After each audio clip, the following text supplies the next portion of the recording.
Breathing, bracing, getting tight, Valsalva maneuver, bearing down, getting rigid. Oh my gosh, there's so much terminology. What do we really mean? I don't even know what that means. No one knows what it means, but it's provocative.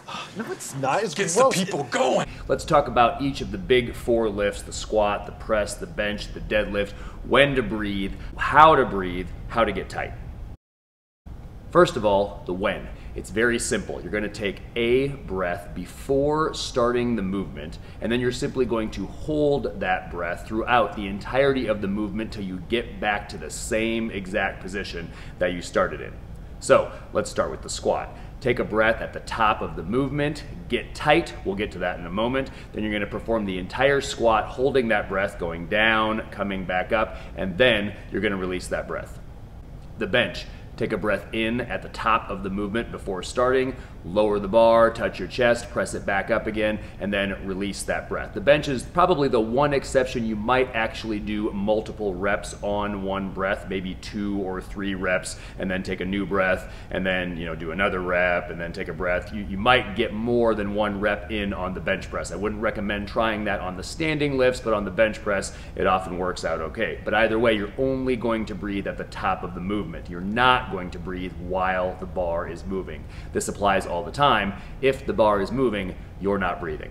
The press, same idea. You're holding the bar here at the bottom of the press. You're going to take a breath, get tight, then you're going to use the hips, perform the press, lock it out at the top. Don't breathe out there because you're not back in the start position. Lower it back to the start position, then release the breath, take a new breath, perform the next rep. You get the idea. The deadlift. The deadlift is probably the most commonly messed up here because people want to release their breath at the top. Remember, you're still supporting the weight, so we're going to hang on to that breath. Breath is support. So when you're at the bottom of the deadlift, when the bar is on the floor, in other words, when you're not having to support the bar at that point, the easiest point, you're going to take a breath, you're going to get tight, squeezing your chest up, setting your back in extension, as you always do. You're going to pull the bar smoothly off the floor, you're going to lock it out at the top, and then set it right back down. If you are used to releasing your breath at the top, this is an error that takes some practice fixing. It's a hard habit to break. You can break it. No, you're not going to run out of oxygen. You don't need to spend 5 seconds at the top. You can get used to it, but you've got to force yourself to get used to it. So, covering that, what don't we want to do? What you don't want to do is you don't want to inhale on the way down, exhale on the way up. This is kind of a classic fitness magazine kind of bro thing, only in reality it's a terrible idea. And in fact, you don't actually do this in real life when you're ever trying to do something difficult. If you're trying to move a stuck car, it's on the side of the road, you've got to get it moving, or it's in a ditch or something like that. Nobody pushes on a car and goes, no, everybody does the exact same thing. They take a big breath, they tighten their abs, and they go, hip.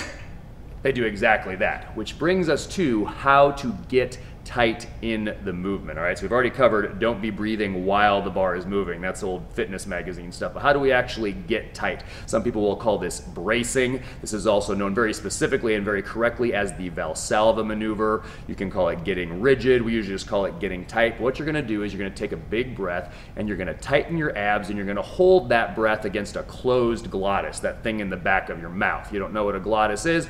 Don't worry about it. You don't have to. Just say the word hic. H-I-C-K. When you say the C-K movement, hic, and you hold that, hic, that's how you hold your breath. It has nothing to do with having your mouth closed. You can perform a Valsalva maneuver with a closed mouth, or you can perform a Valsalva maneuver with an open mouth, okay? So if you're doing it against, your puffed out cheeks, you're doing this, that's not correct. Don't actually do it against puffed out cheeks. You should be doing it against a closed glottis. You're holding your breath kind of at the back of your throat, so to speak. So this is how you actually do it. And if you're not sure, just say the word hic and hold the CK at the end of the movement. But doing so makes for a more rigid torso, a more rigid trunk, a more rigid you, which makes for better force transfer from everything that's responsible, all your muscle groups that are responsible for moving the bar through your midsection into your arms, or up into your back with the bar sitting up there. So make sure that you're getting tight, that you're doing a Valsalva maneuver, that you're bracing every single time that you lift. And of course, not only are you going to take that breath and hold that breath, but you're going to tighten as you close off that breath, as you start to hold that breath. You're going to get tight by tightening every single muscle in your midsection, in your trunk. Don't say core, only people who sit on Bosu balls and stretch TheraBands all over the place and I don't know, do other weird things. Don't use the word core. It's been ruined by the fitness industry. Don't say it. It's ridiculous. But you're gonna tighten your abs. Just think of it that way. No, the abs aren't the only muscle group involved, but that'll do the job for you. So tighten everything. At the moment where you can't get any tighter, you can't contract those muscles any harder, contract them harder anyway. So take a big breath, hold it, get tight. Hold that rigidly held breath throughout the movement, staying tight all the way down in the case of a squat and all the way back up. And that's true in the bench press as well, or in the case of a deadlift and the press, you're holding it all the way up and then back down. Only breathe in at the start of the movement. Hold that breath until you get back to that same position. Hope this helps you get stronger and live better.